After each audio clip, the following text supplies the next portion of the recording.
trabajando, yo soy Marcos Gamón, soy médico clínico e instructor de residentes del Hospital Heller de Neuquén, un hospital que está ubicado al oeste de la ciudad, donde tenemos una población bastante grande y creciente de pacientes, porque son asentamientos que se vienen, digamos, creciendo rápidamente en la zona de la meseta y zonas que son carenciales del hospital.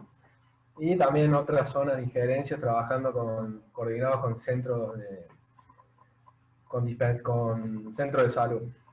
Nosotros venimos trabajando desde el principio de este año, un poquito el año pasado también, que ahora se vio un poco truncado por el tema de la pandemia, sobre un consultorio de enfermedades crónicas no transmisibles.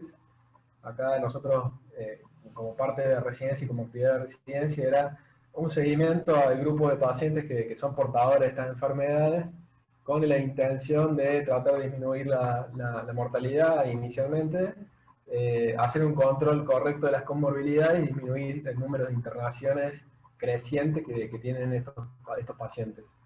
Así que nosotros, dentro de lo que sería una charla de riesgo cardiovascular, uno podría tener una mirada por ahí cardiocentrista, lipidocentrista, glucocentrista, como se ha dividido muchas veces estas enfermedades.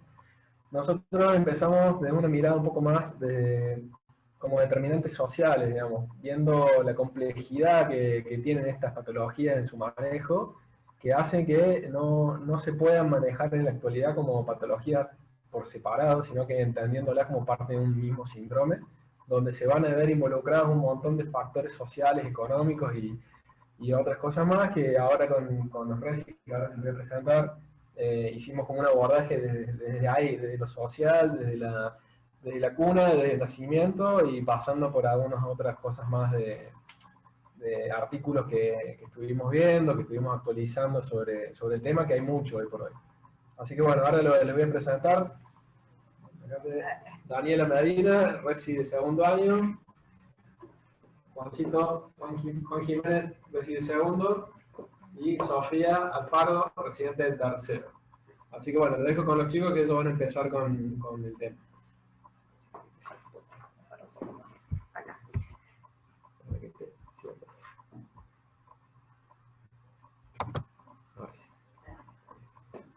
Bueno, yo voy a empezar a hablar de los determinantes sociales de la salud y la asociación de estos mismos con el riesgo cardiovascular.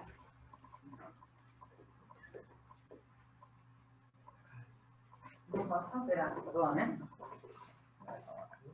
No, no. Paso de acá. Ay.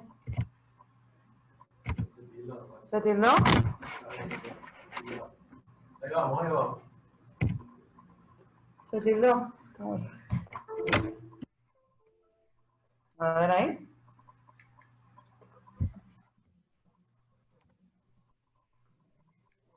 Ahora sí. Ahí va.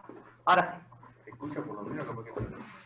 Bueno, para empezar me gustaría citar a William Osler, que es el padre de la medicina moderna, que dice que el buen médico trata la enfermedad y el gran médico trata al paciente que tiene la enfermedad. Y para ser capaz de esto,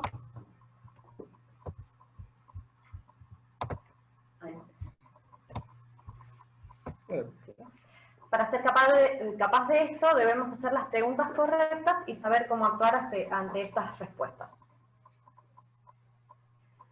Para empezar, nosotros nos basamos acá en el hospital, en nuestro consultorio, en hacer otro tipo de preguntas que también suman al riesgo cardiovascular, y a esto lo englobamos en lo que llamamos una historia clínica social.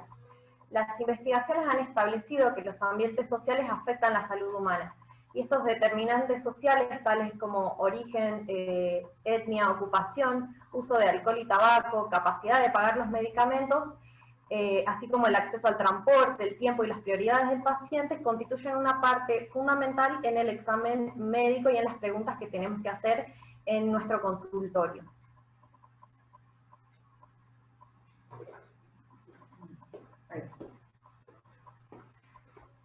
Siguiendo con la historia clínica social, de esto va a depender mucho la eficacia del tratamiento de los pacientes, y no podemos darnos el lujo de ignorarlos en las evaluaciones. Así vamos a mejorar los planes de tratamientos, reducir los costos y mejorar la satisfacción del paciente. Lo que debería incluir una historia clínica social son las características individuales, las circunstancias de vida, la salud emocional, la percepción de la atención de salud, sus comportamientos y el acceso y la utilización de la salud también. Un factor de riesgo cardiovascular del que se habla poco es la pobreza. Está comprobado que la pobreza corta de forma significativa la esperanza de vida y debería ser considerado un factor de salud importante. Es uno de los predictores más potentes de enfermedad, de muerte prematura en todo el mundo, pero con frecuencia no se incluyen en las políticas de salud según lo que se investigó. Un rango social bajo significa no tener el poder de determinar el propio destino. Nosotros tenemos muchos de estos pacientes y se resulta complicado el abordaje tal en el tratamiento como en lo que comprenden de su propia enfermedad, así que es un factor a tener en cuenta bastante importante. Dentro de esto también surge un término que se llama sindemia, que se refiere a los problemas de salud sinérgicos que afectan tanto la salud en la parte biológica como en sus contextos sociales y económicos. Este término se utiliza tanto para describir una situación de salud y para un tratamiento. El tratamiento sindémico requiere reconocer estos problemas sociales y abordarlos de manera eficiente. Por ejemplo, en una paciente con diabetes, nosotros deberíamos saber dónde vive, el acceso a los mercados, el acceso a caminatas grupales, si tiene acceso a comprar la medicación, si entiende cómo tomar la medicación, si tienen que movilizarse, si tiene alfabetización y si su vivienda está en situaciones, en buenas condiciones. Todo esto abordaría un tratamiento sindémico de enfermedades crónicas.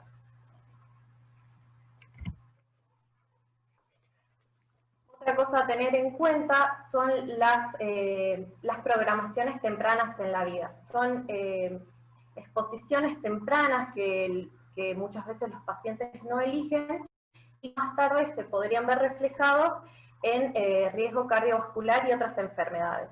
Ejemplo, el bajo peso al nacer, el uso de medicamentos o drogas por parte de la madre en el embarazo, el estrés materno, la obesidad o la sobrealimentación en el embarazo, el uso de alcohol y drogas y factores ambientales.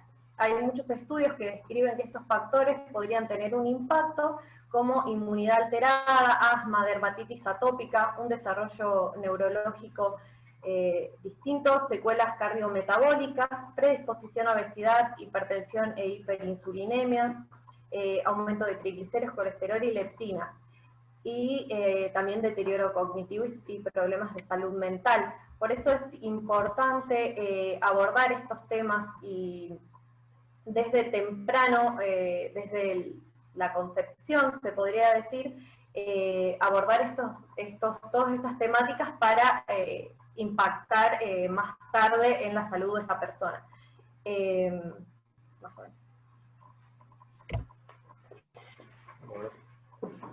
Bueno, también vamos a hablar un poco sobre el impacto económico, socioeconómico y el estrés, más que nada, en edades tempranas.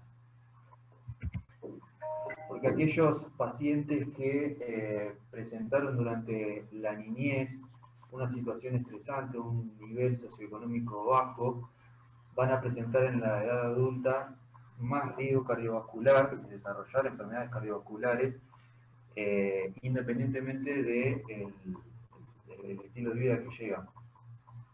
Hay un metaanálisis conocido que mostró que los pacientes adultos que durante la niñez que experimentaron por lo menos una de 4 de estas situaciones estresantes, como por ejemplo el abuso físico, el consumo de drogas en el hogar, la enfermedad mental por parte de algunos de los integrantes de la familia, el abuso sexual / violencia doméstica, estos son los pacientes que mayor riesgo de enfermedad cardiovascular tuvieron en la adultez.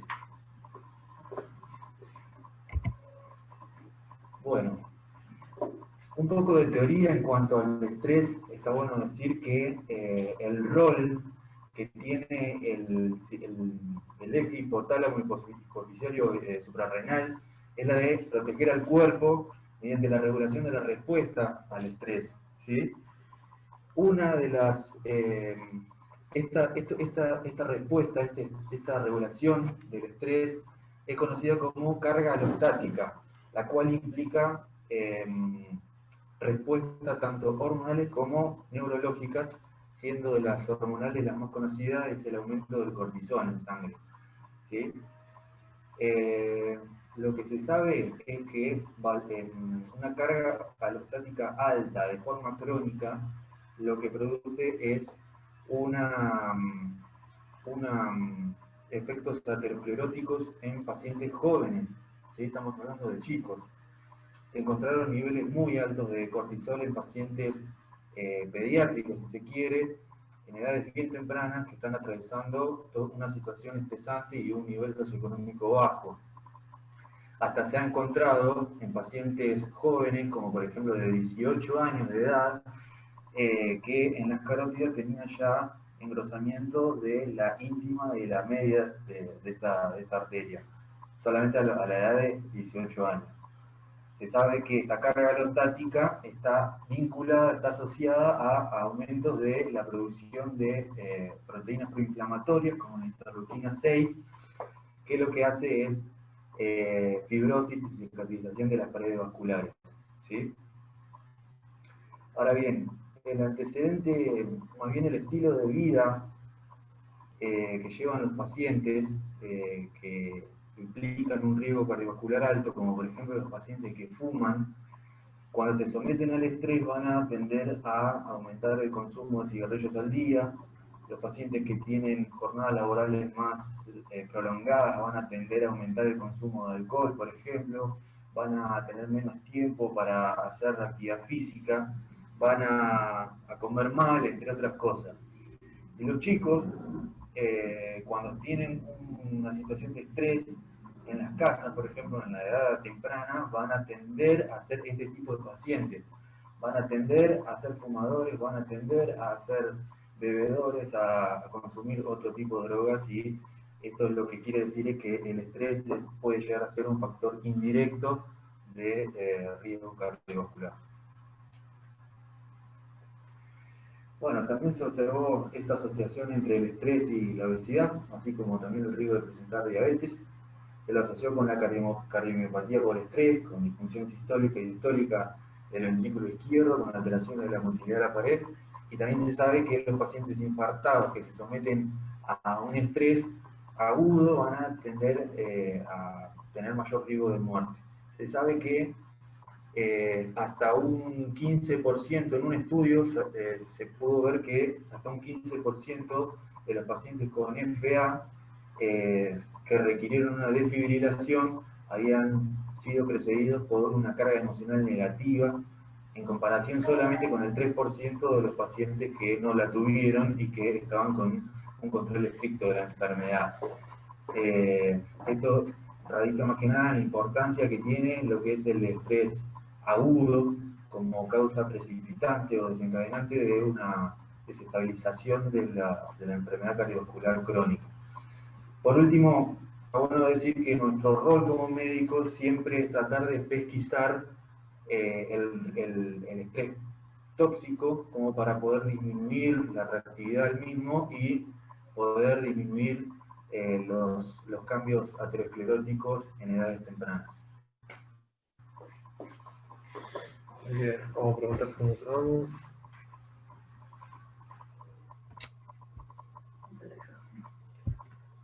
Bueno, hasta ahí vamos bien, ¿no? ¿Se escuchó bien?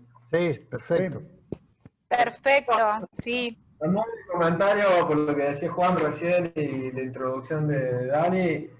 Nosotros quisimos hacer esta presentación un poco más elaborada, teníamos otros planes un poco más ambiciosos, pero bueno, nos mató un poco el tema de la falta de tiempo, pero nada, creo que lo más interesante por ahí, cuando uno va desarrollando estos temas, es tratar de poner un caso de ejemplo para entender la problemática a fondo, ¿no? Entonces queríamos mostrarle por ahí una historia clínica social de un paciente real, con todo lo que eso implica, y donde uno con las preguntas que va haciendo, porque también fue un trabajo el diseño de la plantilla a la hora de preguntar, de cómo preguntar a quién, de acuerdo a su nivel de instrucción, y ir adaptando las preguntas y tratando de entender y recabar toda esa información, que también los chicos han hecho un trabajo ahí muy bueno. Tenemos pacientes de todos los colores, sin ir más lejos. Ahora tenemos un paciente de 40 años que acaban de hacerle la cinecoreografía y tiene 2 vasos enfermos con 40 años, sin tanta patología de base. O sea, que es realmente lo que vamos leyendo, lo que vamos viendo con estos pacientes en este contexto de pandemia y en esta situación particular lo estamos viendo, pero como mucho más magnificado por varias aristas, ¿no?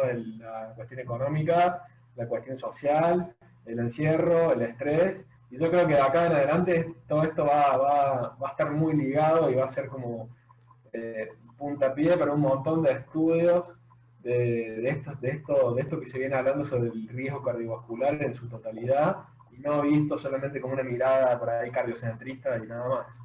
Así que nada, era para hacer un cortecito y ahora sigue Sofi con su tema.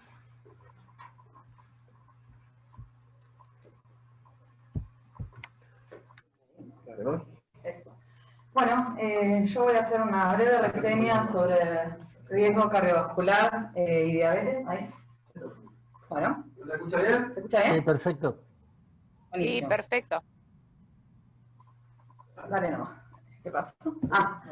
Bueno, primero para repasar un poquito y también en asociación con lo que dijeron los chicos, recordar siempre que obviamente el sobrepeso y la obesidad son 2 factores que tienen un impacto metabólico adverso y que tienen obviamente afección a nivel de la hipertensión, el colesterol, los triglicéridos y obviamente impacto a nivel de la sensibilidad a la insulina.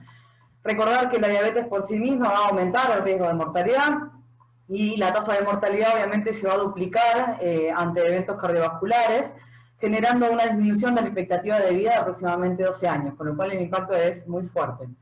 En un estudio prospectivo que se realizó durante más de 30 años, demostró que un 18% de pacientes diabéticos terminó desarrollando una enfermedad cardiovascular a los 5,5 años de seguimiento. Con lo cual el impacto no solo es, digamos, de gran cuantía, sino que es en un rango de tiempo bastante corto. Para esto, digamos, tenemos que repasar un poquito el rol de la insulinoresistencia y la hiperglucemia. Estos dos sabemos que son los principales impulsores de eventos aterotrombóticos y están asociados a mayor riesgo cardiovascular independiente de diabetes, ¿sí? Esto se va a generar obviamente porque se desencadenan distintas vías de señalización y por eventos de activación génica que lo que van a generar son procesos ateroscleróticos que se van a dar aún en ausencia de otros factores de riesgo concomitantes, como ser la hipertensión, la dislipemia y la obesidad. No, perdón, uno menos. Acá lo que tenemos que recordar es en cuanto a la insulinoresistencia, la hiperglucemia, por un lado, esto tiene que ver con el equilibrio que se tiene que dar entre, por un lado, la hiperglucemia y el vínculo que se genera entre las especies reactivas de oxígeno y el desencadenamiento, digamos, de los balances homeostáticos del óxido nítrico, ¿sí? Este desbalance que se genera entre el óxido nítrico y las especies reactivas de oxígeno van a tener un impacto directo en mayor presentación de eventos ateroscleróticos. Y por otro lado, el tema de la hiperglucemia, el hecho de que los pacientes que no tienen buen control metabólico tengan picos de hiperglucemia, eso es otro mecanismo por el cual se siguen, digamos, generando procesos de disregulación endotelial, y esto también genera un impacto a partir de mayor procesos ateroscleróticos, perdón. Entonces, todo esto, digamos, es algo que uno tiene que ir abordando, obviamente, con los distintos pacientes, y por eso es tan importante, y muchas veces se hace tanto hincapié en que el paciente no tenga picos glucémicos. A veces es preferible que se mantenga en una hiperglucemia constante, más que genere picos de hiper o hipoglucemia, ¿sí? Ahora sí, para ir un poco a las reseñas de evidencia, en algunos de los textos que estuvimos leyendo se hace un estudio en donde se evidenciaron distintos ensayos, distintos estudios clínicos, que como punto en común tienen que comparten un endpoint primario que es compuesto por muerte cardiovascular, infarto agudo miocardio no mortal y accidente cerebrovascular no mortal. Por un lado, el estudio Empowered Outcome, que valoró empagliflozina, vio que generó un descenso significativo de este endpoint comparado con placebo en pacientes diabéticos con enfermedad cardiovascular ya establecida, cuando se añade el tratamiento, al tratamiento hipoglucemiante estándar, así como también generó un descenso de mortalidad por todas las causas y hospitalizaciones por insuficiencia cardíaca. El objetivo de ver todos estos estudios básicamente fue ver si con todo este riesgo cardiovascular que estamos viendo que presentan los pacientes diabéticos, hay otra medicación más allá del tratamiento estándar o si estos nuevos fármacos pueden tener un impacto a nivel cardiovascular. Ese fue el objetivo. El estudio Canvas valoró canaglifosina, que también generó un descenso del endpoint cuando se lo asocia a un tratamiento estándar, pero no tuvo impacto en mortalidad por todas las causas comparado con placebo. El Credence valoró eficacia y seguridad de la canaglifosina versus placebo, también asociado a tratamiento estándar en pacientes con nefropatía crónica y diabetes. El LEADER valoró el liraglutide, que también generó un descenso de riesgo comparado con tratamiento estándar, y también generó descenso de mortalidad por todas las causas y mortalidad cardiovascular. El SUSTAIN 6 valoró semaglutide, no fue inferior al tratamiento estándar. El EXCEL valoró exanatide, tampoco fue inferior a placebo y no generó descenso del endpoint. Y el CBD-RIL y el CBD-RIL2 sí demostró disminución de riesgo de mortalidad por todas las causas, por enfermedad cardiovascular, hospitalización por insuficiencia cardíaca, infarto agudo de miocardio, ACV, en todo paciente que tenía asociado un inhibidor del SGLT2, comparados con otros hipoglucemiantes. Hay que hacer igual un paréntesis con esto, primero porque sabemos que todos los estudios que generen un endpoint compuesto no son los que presentan mejor evidencia. Siempre es mejor tener un endpoint primario que sea solo, digamos, y que obviamente tenga impacto en datos duros, como ser mortalidad. Y por otro lado, muchos de estos estudios, también como dato adicional, comparan placebo. Sabemos que los estudios con mayor nivel de evidencia van a comparar la droga comparado con el mejor tratamiento disponible. En este caso lo que se hizo fue hacer una asociación. Así que bueno, podría pensarse que habría que valorar bien cada uno de estos estudios. Sí, no, para agregarte ahí un poquito con respecto al PARREC y con LEADER, que son por ahí los dos estudios que más impacto tuvieron. Como dice Sofi, con este endpoint nuevo de una mirada cardiovascular sobre un medicamento que inicialmente diseñado para controlar el glucemia, porque son antidiabéticos, que si bien en su mecanismo de acción, el PARREC también venía teniendo un efecto glucosúrico y obviamente con un efecto diurético, y un impacto por esta vía también, porque elimina calorías del paciente también por esta vía, en el peso, que eso no es menor, digamos, en la empaglifosina, pero bueno, teniendo en cuenta los pacientes seleccionados, porque hay algunas restricciones con respecto a la función renal, y sobre todo una presentación poco usual, pero bastante grave, sobre pacientes que pueden tener alguna tendencia a la acidosis metabólica, y de esta forma, o sea, una cetoacidosis diabética, que puede ser enmascarada por el mecanismo glucosúrico que tiene el fármaco. El LEADER con la liraglutide, y bueno, es una droga bastante buena, estos son análogos de GLP-1, estos sí tienen un impacto importante en peso. No es un impacto que se pueda repetir, o sea, un paciente que hace un tratamiento de glutide baja determinada cantidad de kilos, aquí está más o menos entre 6, 7, 8 kilos, pero eso no se vuelve a repetir en el tiempo. Entonces fue cuestionado el uso de cuánto tiempo utilizarlo, y de hecho ya es una droga que ha pasado a otro MECUM de autorización para el tratamiento de obesidad mórbida sin diabetes. Puede tener diabetes asociada, pero también sin diabetes, porque son, al hacer análogos de creatina, tienen un efecto dependiente de la glucosa. Entonces, si no hay glucemia elevada, no van a producir liberación de insulina. Pero esos dos trabajos son los que más se han ido como haciendo énfasis en esto, ¿no? O sea, por un lado, la pregunta sería, baja en la glicosilada, que fue la mirada que tuvimos por mucho tiempo, que si el paciente tenía glicosilada baja estaba todo bien, que ahora sabemos que eso no es así, porque podemos tener pacientes que tienen glicosilada dentro de los parámetros deseables y ser pacientes que son potencialmente vasculares severos. Pero bueno, la respuesta a esa pregunta es que realmente no han demostrado una potencia superior a las drogas reconocidas, sea insulina por un lado, o las sulfodrogas, que bien han tenido muchos, digamos, estudios en contra por riesgos cardiovasculares, que la glibenclamida ha sido una de ellas, que ha estado siempre ahí en el ojo de la tormenta, pero no ha terminado nunca de cerrar de todo. De hecho, no hay una indicación global de suspender el fármaco. En potencia, en control glucémico no son superiores, pero sí se agregan estos endpoints, estas cuestiones de tanto de muerte por todas las causas, sobre todo en los pacientes, la disminución de las internaciones. Eso sería como el punto que más han hecho hincapié, y de hecho es lo que más tratan de venderla por ese lado a la medicación. Medicamentos que obviamente nosotros no contamos habitualmente, y bueno, no son todavía de tanto uso en Argentina, por lo menos en el ámbito público, ¿no? En el privado yo creo que debe ser otra la experiencia. Bueno, entonces, como para hacer un resumen de esto, veíamos que los inhibidores de SGLT2 y los agonistas GLP-1 mejoraron los resultados cardiovasculares, y que esto fue un efecto que no fue observado con otros hipoglucemiantes. Entonces, lo que se plantea es si realmente el descenso de la glucemia parecería que no es el mecanismo principal para disminuir el riesgo cardiovascular, si bien sabemos que el mantenimiento de glucemias dentro de valores considerados normales sí tiene un impacto a nivel microvascular. Por otro lado, se generan las dudas sobre el efecto en resultado cardiovascular con pacientes con menor riesgo o sin enfermedad cardiovascular, porque todos estos estudios fueron en pacientes ya con enfermedad con alto riesgo o con enfermedad probada. Por otro lado, recordar que la evidencia para metformina y su impacto en enfermedad cardiovascular es bastante limitada, y bueno, lo que sí terminan planteando es que todo adulto diabético, digamos, estaría habilitado para recibir cualquiera de estas dos drogas, cualquier sea su riesgo cardiovascular.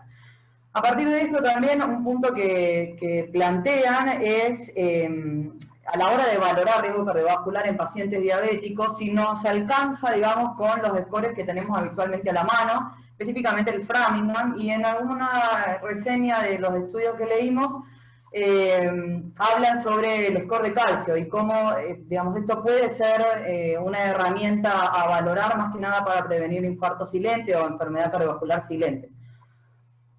En ese contexto, bueno, estuvimos leyendo un poco y vimos que, bueno, que el score de calcio se realiza a partir, obviamente, de un estudio sin contraste, pero con una tomografía axial computada. Es un estudio dependiente de frecuencia cardíaca. Eso significa que el paciente no debe estar taquicárdico, es de baja radiación, tiene una duración de menos de 10 minutos, tiene una alta sensibilidad para enfermedad coronaria, y esta es superior a la información que nos puede dar la ergometría a nivel de sensibilidad, y permite valorar microcalcificaciones con alto riesgo de ruptura. Yo ahí puse una imagen representativa, más que nada para ver cómo se podría llegar a ver en la tomografía. Obviamente, lo hiperintenso, digamos, sería el calcio, que lo podemos ver en la descendente anterior, las diagonales, la circunfleja y el tercio medio de la coronaria derecha. Obviamente, este estudio, el tomógrafo, lo que hace es hacer un cálculo matemático y plantea un score, digamos, que vamos a ir viendo ahora. El rol, digamos, del score de calcio, encontramos un estudio que se realizó prospectivo, cohorte de 6.800 pacientes, entre 45 y 84 años, sin enfermedad coronaria conocida, y que se tomaron 4 grupos étnicos distintos, un 38% de etnia blanca, 27% afroamericano, 22 hispano y 11, casi 12 chino. Toda esta población estadounidense entre el año 2000 y 2002. Lo que hizo fue clasificar a los pacientes en diabéticos, síndrome metabólico sin diabetes o ninguna de las dos entidades.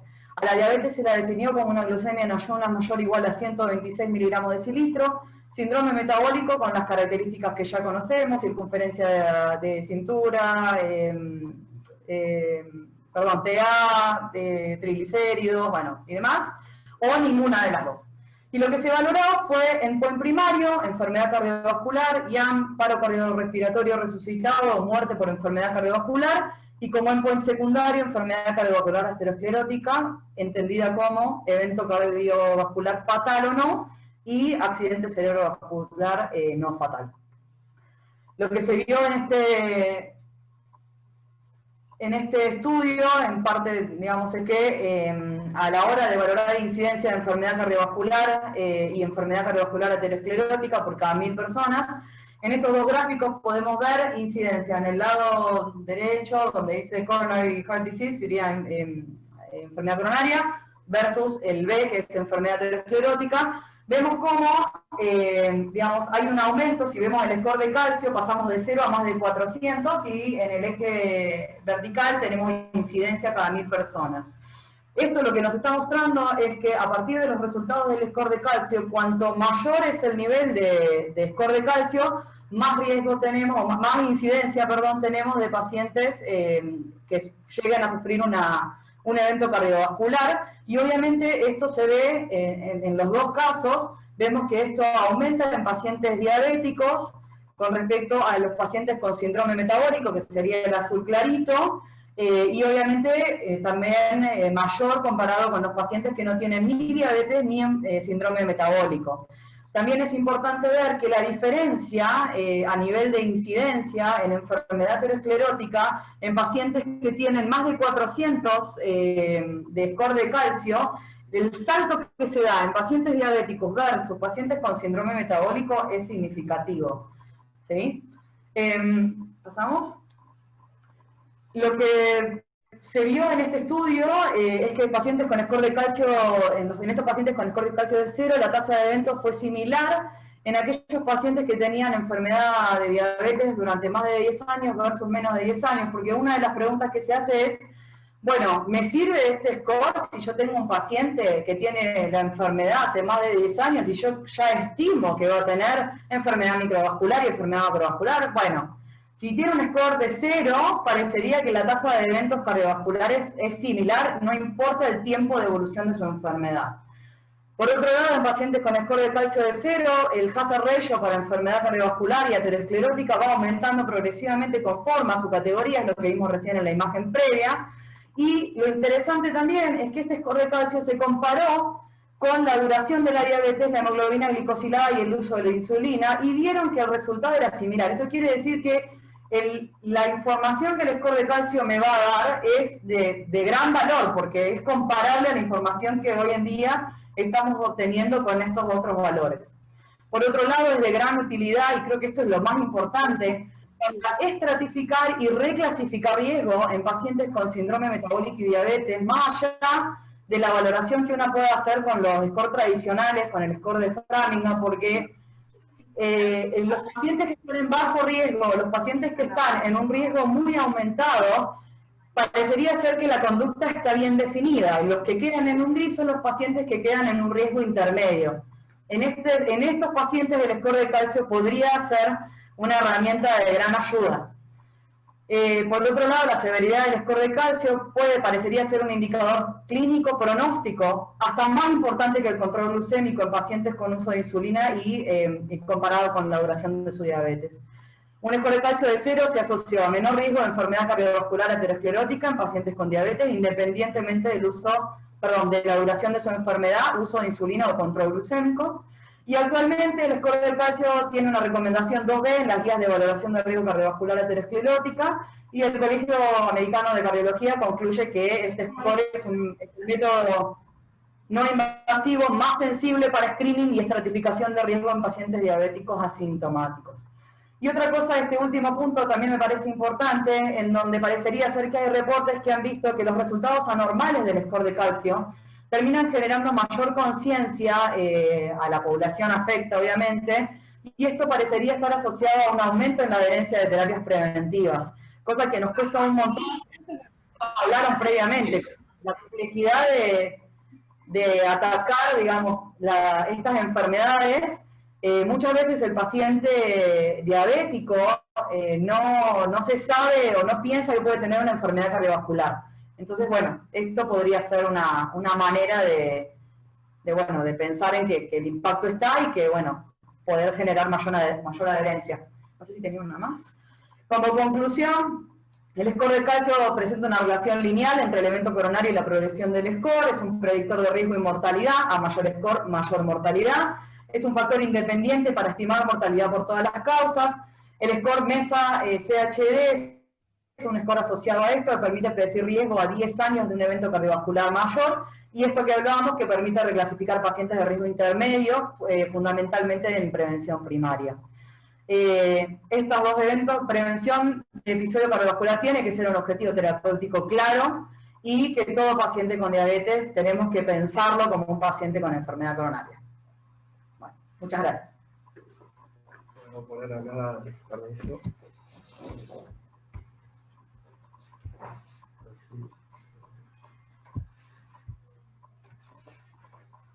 Bueno, es más que todo a forma de resumen por algunos términos que si bien tienen sus años de investigación, como lo que es la carga alostérica, lo que es la sindemia, en definitiva es entender, por ahí uno cuando empieza a hacer el seguimiento de estos pacientes en el tiempo, en la curva de aprendizaje, me parece importante de una residencia, cosa que yo no tuve la oportunidad porque mi residencia era como más enfocada a la cuestión más urgente, a la urgencia y a la cuestión emergentológica en sí.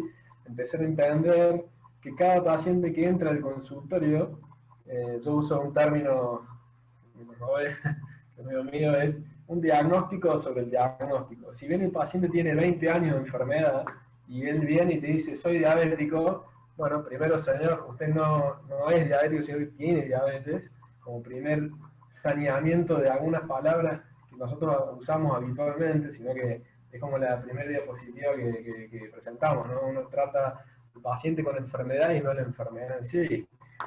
Siempre se plantea, y los pacientes quedan un poco medio colocados inicialmente cuando uno le dice que vamos a hacer un diagnóstico sobre su diagnóstico. Pero doctor, yo hace 20 años que tiene diabetes. Sí, perfecto, pero vamos a ver dónde estamos parados y por dónde caminó ese paciente. ¿Qué hizo con su vida? ¿Dónde estuvo? ¿Qué tratamiento tuvo? Entonces, el enfoque de este consultorio y de este es un modelo, digamos, de tratamiento que la intención también es hacerlo extensivo a otros centros de salud y tratar de ir capacitando y ir abriendo un poco la mirada, ¿no? No solamente de lo médico, sino que ya es una mirada antropológica, es una mirada compleja, el no tratar algo en forma individual, como los papers y los artículos que vamos leyendo se concentran en un punto en particular. Esos pacientes tienen una vida por detrás y tienen un montón de factores asociados. Acá no hicimos mención porque me parece que iba a ser muy extenso a toda la población HIV que nosotros tenemos habitualmente, que eso ya sabemos, está estudiado y está demostrado que el HIV, ya independientemente de por sí o secundario al uso de fármacos que generan insulinoresistencia y síndrome metabólico, son un grupo de pacientes que están totalmente fuera de los scores y de las calculadoras habituales, porque a nadie se le pregunta por una cuestión todavía para mí media arcaica, pero sobre el antecedente de HIV o no.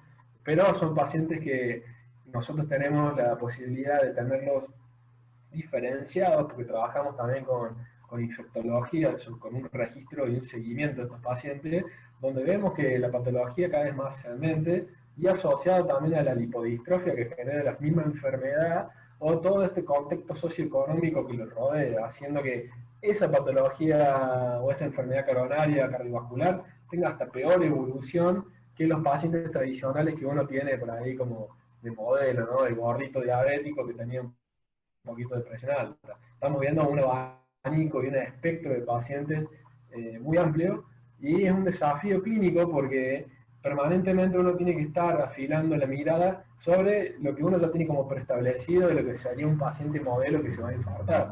Y de cada 2 por 3 nos hemos sentado discutiendo con pacientes cada vez más jóvenes, donde obviamente puede haber consumo de sustancias, y eso tiene que tener su rol, creo yo, también importante, pero nadie solamente por consumir sustancias va a poder avanzar esta enfermedad. Digamos, si no tiene la genética, si no tiene un medio ambiente que lo acompañe a eso, y difícilmente llegue. Pero yo creo que acá se están juntando todos estos fenómenos a la vez, y están haciendo impacto, y estamos viendo cada vez poblaciones mucho más jóvenes, y vamos a ver poblaciones mucho más jóvenes, porque yo también tengo llegada con los pediatras, donde ellos cada vez están viendo jóvenes o niños con síndrome metabólico y diabetes 2 ya esclarecida. Esto hace unos 15 años atrás era imposible. Yo me acuerdo de las primeras charlas que iba, que fui a Rosario a un par de congresos de obesidad y de diabetes. Hablar de diabetes tipo 2 en niños es una cosa extrañísima, y hoy por hoy es una cosa que es habitual, y nos llegan después del consultorio pacientes que son dados de alta de pediatría y pasan a ser adultos, y vienen digamos, con situaciones alarmantes desde el punto de vista metabólico, y uno haciendo todo este interrogatorio, todo este trabajo que es bastante arduo sobre la historia familiar y la historia social, empieza a entender un poco el por qué esa persona llega hasta donde está. Y desde ese punto tratar de intentar por lo menos torcer un poco la cuestión para ver si se puede mejorar algo o se puede revertir, ¿sí? Creo que seguir hablando de la alimentación y hablando de la actividad física es crucial, que todos los médicos tienen que estar involucrados, no solamente los que están en la atención primaria o los clínicos, internistas, porque creo que compete a todas las especialidades seguir fogoneando a los pacientes que al hacer una buena o un cambio en el estilo de vida son las cosas que más han beneficiado a los pacientes al corto y a largo plazo, porque la actividad física hoy por hoy todavía no ha sido superada por ninguno de los fármacos que están a disposición, digamos. Y ni hablar de lo que es la alimentación, que es otro tema amplísimo, que tampoco lo podemos incorporar todo en una sola charla porque es muy, muy grande, pero sí como una necesidad imperiosa de empezar a cambiar los sistemas de clasificación de los alimentos para poder transmitir esa información a los pacientes y que ellos lo entiendan y puedan aplicarlo. La pirámide nutricional y todo el sistema del plato, y todo eso ha sido algo bueno para los médicos, creo yo, pero no sé si fue tanto para los pacientes. Hoy por hoy se están haciendo otras clasificaciones que creo que son mucho más prácticas y son mucho más entendibles, separando lo que es todos los alimentos ultraprocesados, ¿sí? El rol de los azúcares, ¿sí? Que ha sido por mucho tiempo disimulado por la industria alimenticia, y hemos tildado a los lípidos y a las grasas de los grandes responsables de la enfermedad coronaria, y hoy por hoy se sabe que eso no es tan así, que por mucho tiempo los azúcares, sobre todo la jarabe de alta fructosa y todos estos azúcares agregados que tienen todos los alimentos, tienen un rol muy importante en lo que es la parte de la señalización, la activación de cascadas inflamatorias y la predisposición a enfermedades metabólicas graves. Así que nada, esto era como una especie de, si uno quiere, como de introducción a un tema que es súper amplio, que es muy apasionante porque no para de avanzar todos los días, pero tratando de encontrar nosotros una forma de aplicarlo y tratar de dar una respuesta a una población de pacientes que vemos a diario. Parte del sistema de consultorio también es una de las partes que nosotros hemos investigado y hemos visto que es por ahí una falla, es la accesibilidad del paciente al control, ¿sí? Acá nosotros nos encontramos con pacientes que tenían que venir 2, 3 de la mañana a hacer cola para sacar turno, y eso generaba que no vinieran más, que no se controlaran más. Bueno, hay un montón de estudios sobre telemedicina, teleseguimiento. Nosotros simplemente con el gesto de el paciente que se va de alta ya tenga un turno para el seguimiento y asegurarnos que el paciente venga, haciéndole seguimiento telefónico, pero para que asista a la consulta.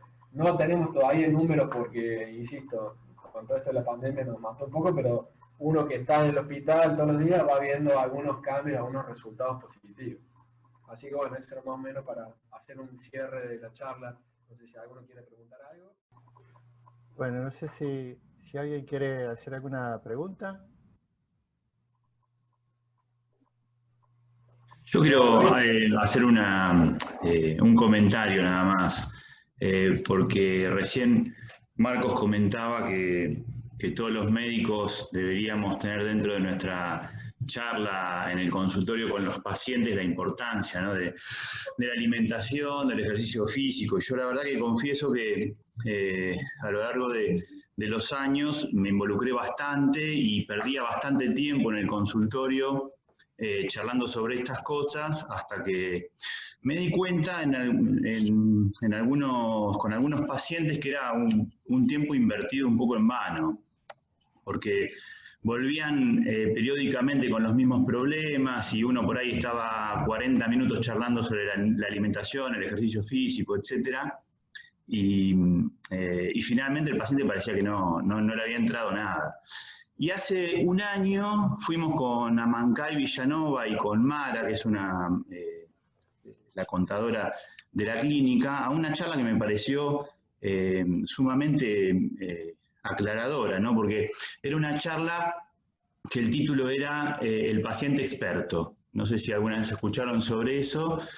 Y lo que proponían, la propuesta fue de OSPE, una obra social lo organizó. Lo que proponían ellos era que, la charla fue genial, ¿no? Porque la que daba la charla preguntaba a los que estábamos ahí cómo trataríamos o qué le diríamos a un paciente diabético. Entonces todos empezaron a decir cosas que ya conocemos como para que al diabético le vaya mejor.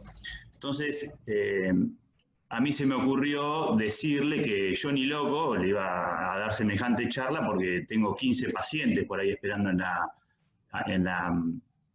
la sala de espera. Entonces, que prefería decirle que vaya al diabetólogo y que ya no era momento digamos, de perder el tiempo en eso. Entonces, a raíz de eso, como que le di un poco el pie. Yo, en definitiva, sabía para dónde quería ir, no entendía muy bien todavía, pero lo que proponía la gente era que 1, 2, 3, 4, el que sea, un voluntariado de pacientes que ya saben manejar el tema de la diabetes, de los riesgos cardiovasculares, etcétera, educarlos, obviamente, y que a partir de ellos formar grupos que le puedan enseñar al resto de los pacientes, porque a veces nos manejamos con gente que tiene bastantes limitaciones para entender lo que uno le quiere proponer, ¿no? E incluso a veces uno termina discutiendo con pacientes acerca de si el pan es bueno o es malo. Vos viste, para vos está clarísimo, pero para el paciente no. Entonces, me pareció muy interesante eso de armar grupos de trabajo. Lo que pasa es que tiene que haber voluntad de alguien que lo organice y que comience con esa tarea para que después se maneje solo con los pacientes. A mí me pareció genial, extraordinario. Pero bueno, por ahí difícil de llevar a cabo porque es todo voluntariado. Sí, lo que voy a decir en realidad es que la visión es justamente ponderar a los pacientes en sus enfermedades para que sean ellos los que sean los protagonistas a la hora de manejarlo. Solo que lo que veo por ahí, en líneas generales, muchas veces el paciente llega con muy poca o muy mala información sobre su enfermedad, a pesar de tener por ahí 15, 20 años de enfermedad, ¿no? Una de las primeras preguntas que yo le hago al paciente es ¿qué es la diabetes? O ¿qué es la hipertensión? Para que con sus propias palabras él defina, ¿no? Y uno se encuentra con cada sorpresa de una persona que está hace 20 años conviviendo con una enfermedad crónica, que tiene tratamiento, pero que la verdad no sabe nada acerca de la enfermedad. Entonces, es parte de todo eso, de esa combinación, es ponderarlo, darle información y enseñarle cómo convivir con esta enfermedad, para que justamente cuando haya un cambio de médico porque no puede acceder, esa persona tenga esa información buena para poder desempeñar. Y obviamente que el seguimiento del paciente, el armar grupos de trabajo, es algo que ha sido positivo. Yo creo que uno tiene que hacer una selección también de qué paciente va a poder beneficiarse de un trabajo grupal y qué paciente va a necesitar un tratamiento un poco más personalizado, justamente por algunas cuestiones educativas, de comprensión de la patología, y teniendo en cuenta también todo esto que hablábamos al principio del contexto social, ¿no? Del entorno socioeconómico y todo esto.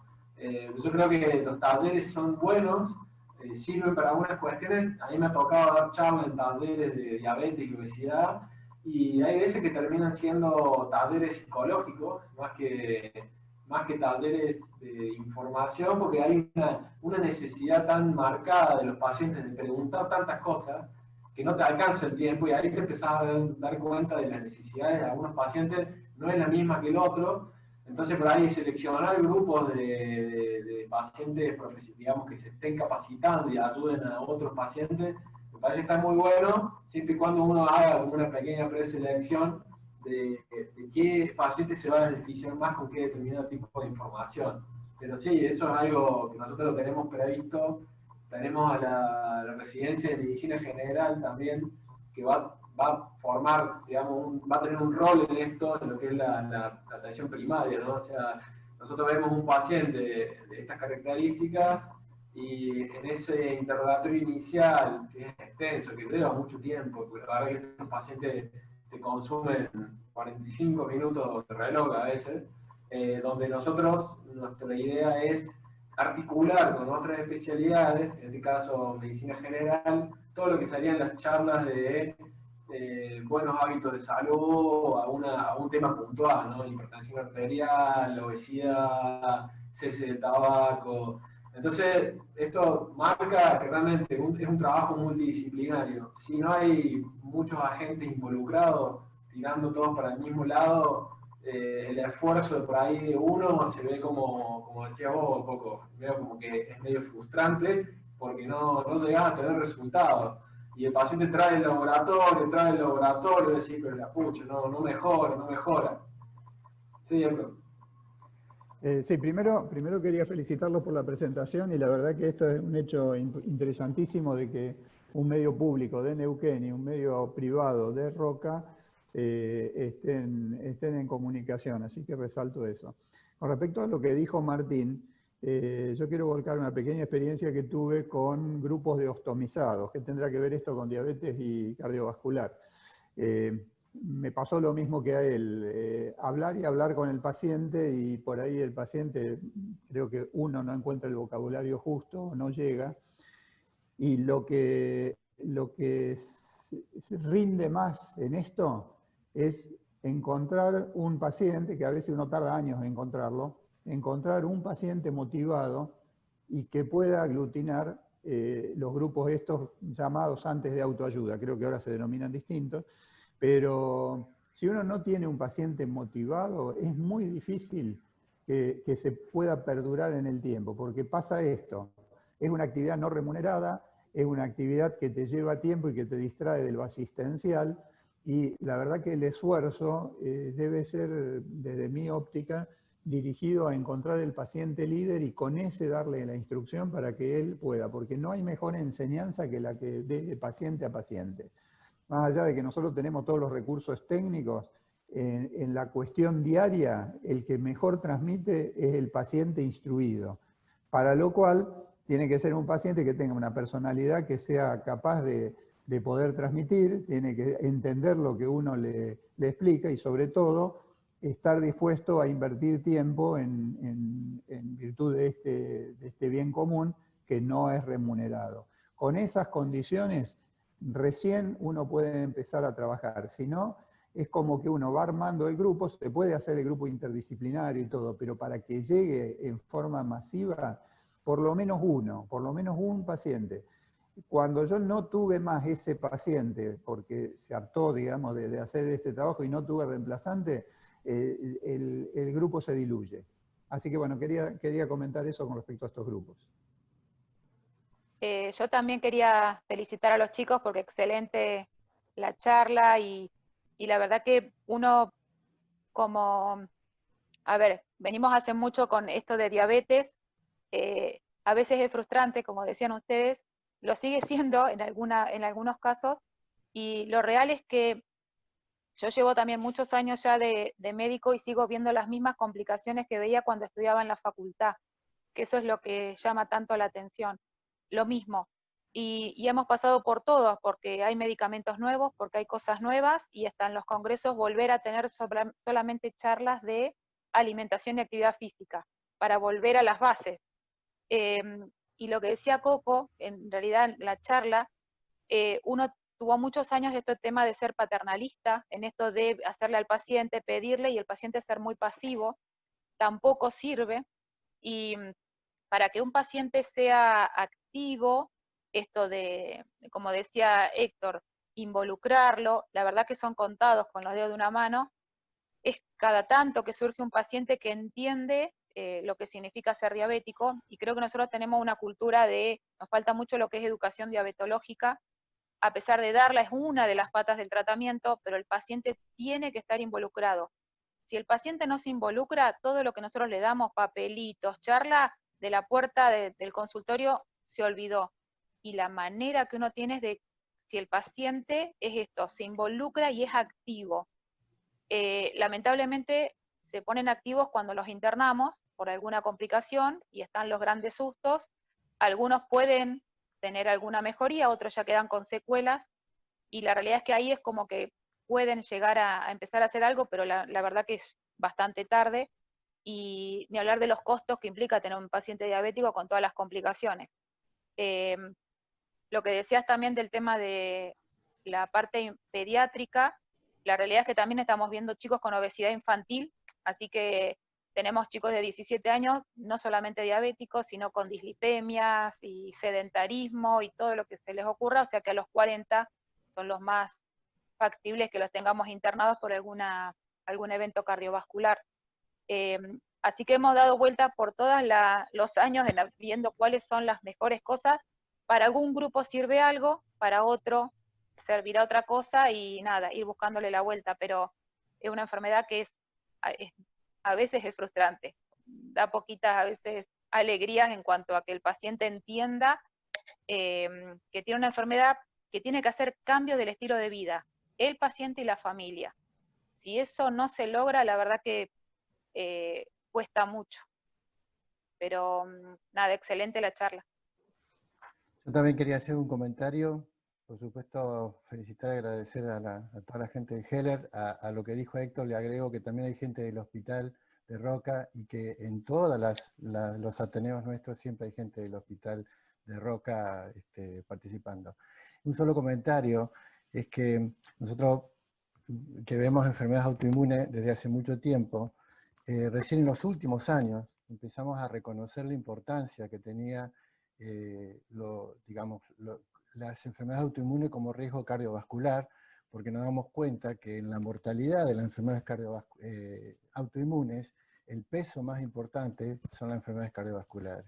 Así que, pero esto se ha tomado conciencia, diría, en los últimos años, porque empezamos a medir un poco, a estar más atentos y a tomar medidas.